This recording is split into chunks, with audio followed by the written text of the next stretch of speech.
Webpack is an open-source JavaScript module bundler. Let's break into pieces so it becomes easy, or not, to understand. Module, a component or part of a program that contains one or more routines. Bundler, a group of objects held together, wrapped in a package. Browsers couldn't handle code divided into multiple modules. The Webpack's mission is to wrap all the source code into a single file containing all the application code. Let's start by creating a project structure similar to this. Run the command, yarn init flag y, to create a package.json file. Here we are installing the Webpack package as a development dependency as well as its CLI. Once done that, we should define the initial Webpack settings. Path, Node.js path module used for handling file paths. Config, object that holds the Webpack configuration. Entry, where Webpack looks to start building the bundle. The context is an absolute string to the directory that contains the entry files. Output, contains set of options instructing Webpack on how and where it should output your bundles. Assets the bundle or load with Webpack. Module.exports, Node.js special object that represents the current module, and exports is an object that will be exposed as a module. Now, we need to define the build script responsible for triggering the Webpack bundling. We are ready to test the application. Let's add some dummy code in a brand new src index.js file, just to verify if it works. Now, if we run the build script created previously, a new bundled file should be created at build.main.js. It is the bundled content of our index.js file. Let's try to mimic a React-like application. Under the src directory, create a file called app.jsx. Import the app component in the index.js file we created previously. We are almost there.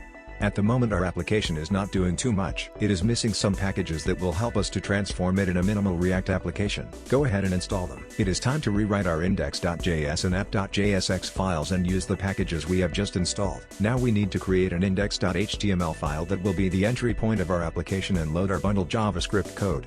Loaders. The loaders come to our rescue. Installing the necessary Babel packages. Setting up a loader in the webpack.config.js file. Under the module property, this loader is responsible to transform JSX code into regular JavaScript. There is just one important detail. If we try to make any async operation, it may happen that some browsers won't understand what is going on. Babel has the polyfill package for solving this issue, so let's go for it. Installing polyfill. Add it into the entry property in our webpack.config.js file.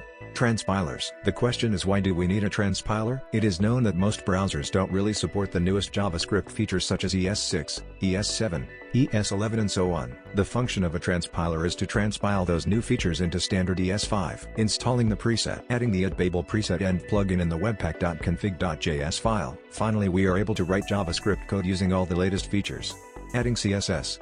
Let's create a CSS file in src index.css. Import it on index.js file. Apply it in the app.jsx component. Yes, we need to install more loaders in order to make our CSS styles work as well. Style loader generates and injects a style element which contains all of the application styles. CSS loader transforms CSS into a JavaScript module and allows minification. Add the loaders in our webpack.config.js file. Webpack development server. Install the server package. Define the start script in our package.json file. Add the DevServer property into webpack.config.js file. Running the yarn start script in our terminal should start the server at localhost 3000. Error handling.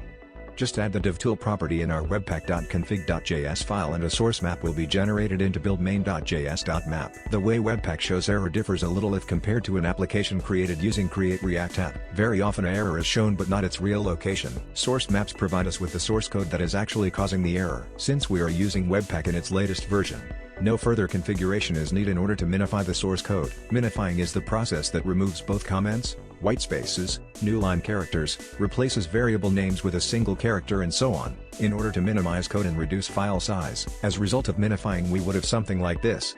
If this video helped you, please like and subscribe. Thanks for watching and I will see you in the next one.